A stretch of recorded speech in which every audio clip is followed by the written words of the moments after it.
देवी अधिकारी जीवको नाममा सिफारिस प्राप्त भएको र धेरै धन्यवाद दिन चाहन्छु।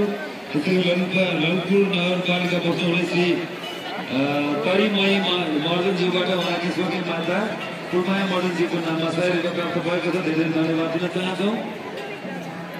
त्यसै गरी ओखलढुङ्गा निवासी श्री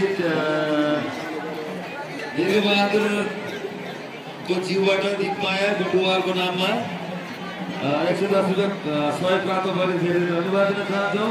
त्यसै गरी ओखलढुङ्गा निवासी श्री हिरामाया बुढाथोकी ज्यूबाट स्वर्गीय माता स्वर्गीय दिपमाया बुटुवालको नाममा 100 रुपैयाँ प्राप्त गरेको धेरै धन्यवाद दिन चाहन्छौँ। त्यसै गरी थानकोट निवासी श्री लक्ष्मी बानियाज्यूबाट स्वर्गीय उहाँकी स्वर्गीय माता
Ada